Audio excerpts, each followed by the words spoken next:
بسم اللہ الرحمن الرحیم یا ایہا الذین آمنوا اتقوا اللہ ولتنظر نفس ما قدمت لغد واتقوا اللہ ان اللہ خبیر بما تعملون۔ اے ایمان والو، اللہ سے ڈرتے رہو اور ہر شخص کو دیکھنا چاہیے کہ اس نے کل یعنی آخرت کے لیے کیا سامان بھیجا ہے، اور ہم پھر کہتے ہیں کہ اللہ سے ڈرتے رہو، بے شک اللہ تمہارے سب اعمال سے خبردار ہے۔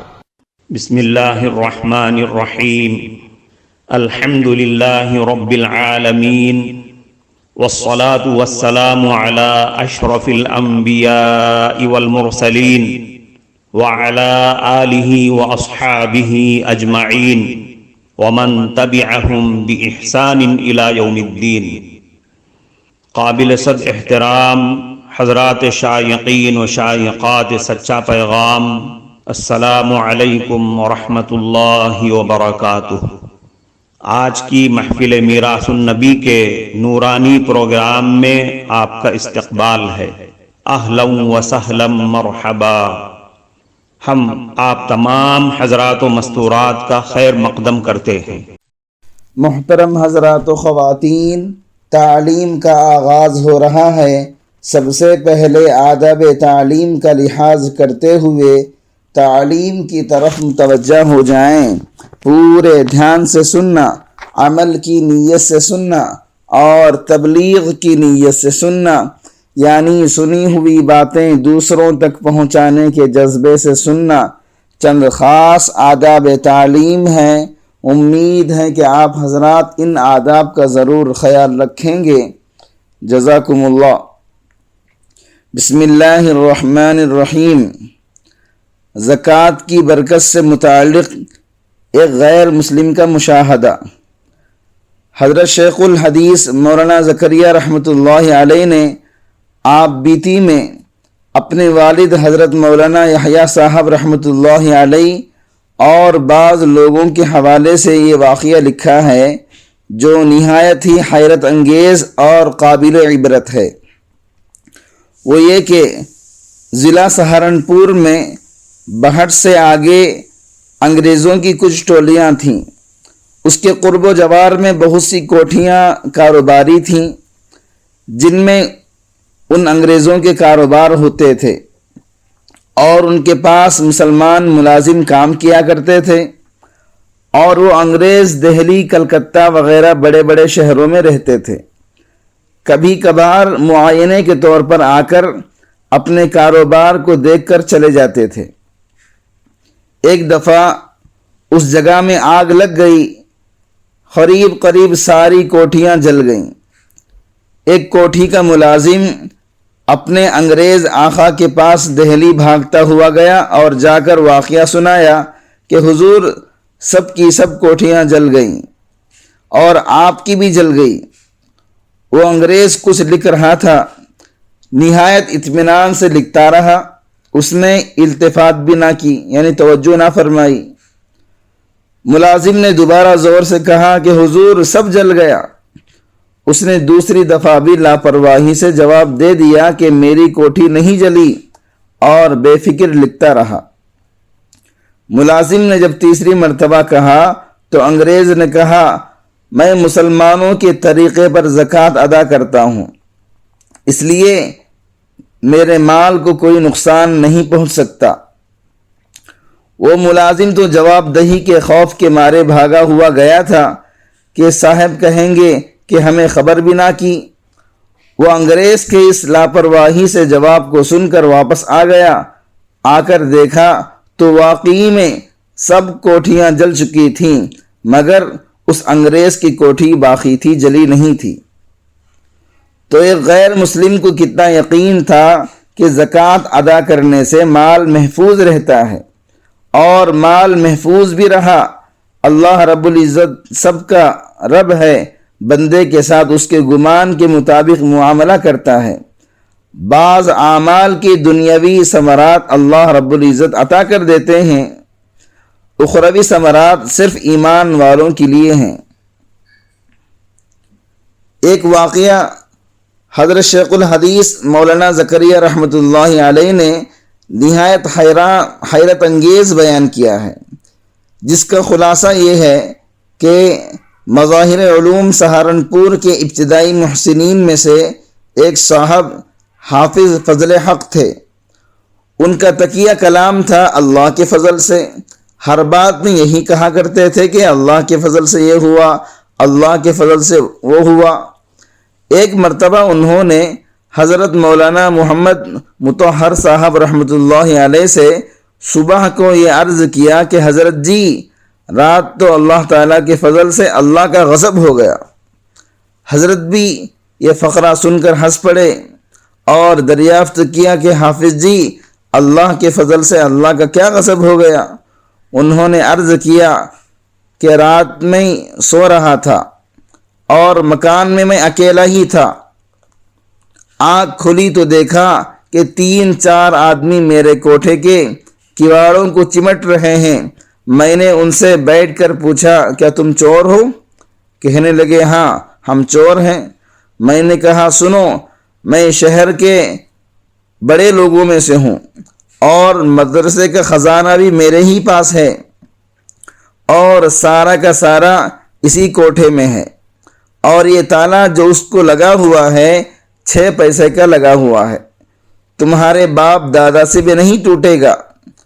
تم تو 3-4 ہو، 10-12 کو اور بھی بلا لو، اس تالے کو توڑتے رہو، یہ ٹوٹے گا نہیں۔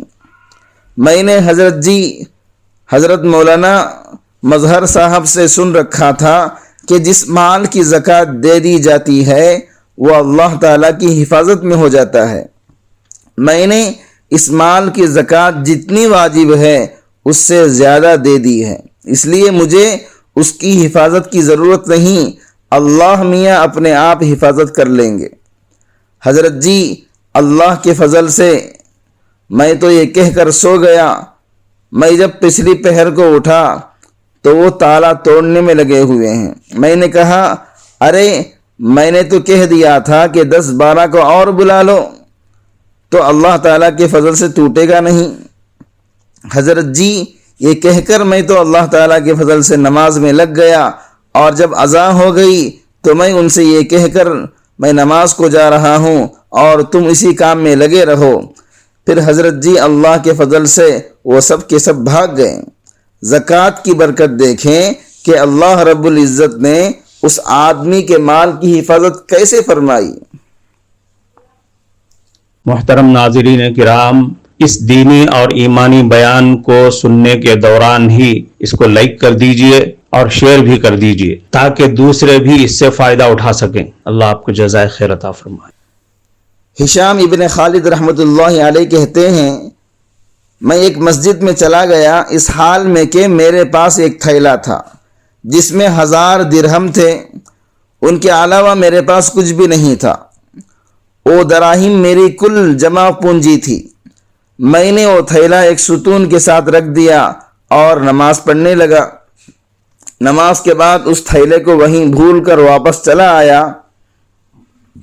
اس تھیلے کو کھونے کی وجہ سے میں بڑی مصیبت میں گرفتار ہو گیا اور میرے برے حالات کے بوجھ نے مجھے کچل ڈالا، مگر میں نے 1 سال تک کسی کو بھی اپنے حال سے آگاہ نہ کیا۔ اس کے بعد میں نے اسی ستون کے پاس نماز پڑھی اور اللہ تعالیٰ سے دعا مانگی کہ وہ مجھے تھیلا واپس دلا دے۔ اور حال یہ تھا کہ ایک بڑھیا میرے برابر میں بیٹھی ہوئی میری دعا سن رہی تھی۔ میں نے اس سے کہا، ایک تھیلا ہے جس کو پچھلے سال میں اسی ستون کے پاس بھول کر چلا گیا تھا۔